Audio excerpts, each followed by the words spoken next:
देवी सुरेश्वरी भगवती गंगे त्रिभुवन तारिणी तरल तरंगे।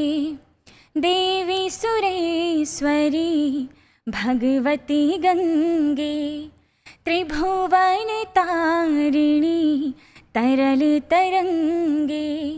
शंकर मौली विहारिणी विमले मम मतिरास्ता तव पद कमले। देवी सुरेश्वरी भगवती गंगे। नमस्कार। चारों धाम का गढ़ कहे जाने वाला राज्य उत्तराखंड का प्रतिनिधित्व करते हुए एवं नेहरू युवा केंद्र उत्तरकाशी का आभार व्यक्त करते हुए मैं आप सभी के समक्ष डॉक्टर भीमराव अंबेडकर जी की जयंती पर उनकी स्मृतियों संग प्रस्तुत हूँ। कहते हैं कि इससे फर्क नहीं पड़ता कि व्यक्ति कहाँ खड़ा है, पथ पर या रथ पर, तीर पर या प्राचीर पर। मनुष्य की पहचान होती है उसके मन से, क्योंकि मन की फकीरी पर कबीर की संपदा भी रोती है। ये पंक्तियां हैं श्रीमान अटल बिहारी वाजपेयी जी की, परंतु ये पंक्तियां चरितार्थ करती हैं डॉक्टर भीमराव अंबेडकर जी के चरित्र को, जो कहते थे life should be great rather than long. हमारी भारतीय संस्कृति में कहा जाता है फलिन परिचायते, अर्थात फल परिचायक होता है कि वृक्ष कैसा है और कर्म परिचायक होते हैं कि हमारा किरदार कैसा है। मध्य प्रदेश के इंदौर जिले के महू नगर में एक ऐसे व्यक्तित्व ने जन्म लिया जिस व्यक्तित्व ने स्व की परिधि को लांघकर पर के लिए कार्य किया।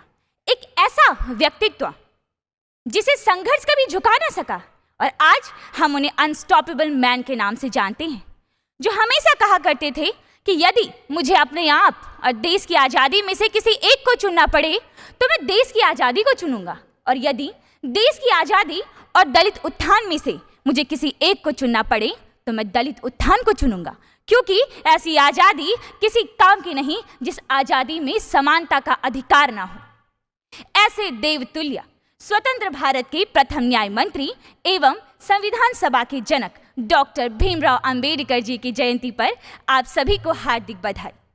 यदि बात बाबा साहिब के बचपन की जाए तो उनका बचपन कई यातनाओं में बीता, परंतु तब भी उन्होंने अपनी शिक्षा को नहीं त्यागा, क्योंकि उनका मानना था कि शिक्षा उस शेरनी का दूध है जो पिएगा वही दहाड़ेगा।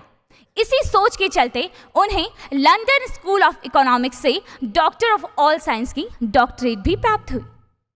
बाबा साहेब कहा करते थे that cultivation of mind is the ultimate aim of human existence. यह कथन उनकी बुद्धि की स्थिरता को बताता है।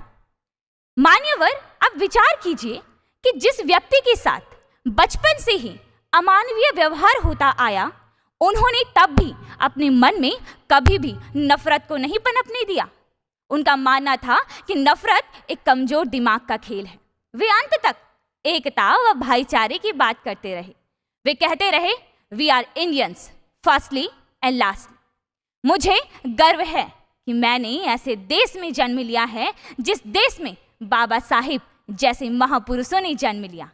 वास्तव में उनका चरित्र हम सभी के लिए अनुकरणीय है एवं उनके द्वारा किए गए कार्य हम सभी के लिए अविस्मरणीय है।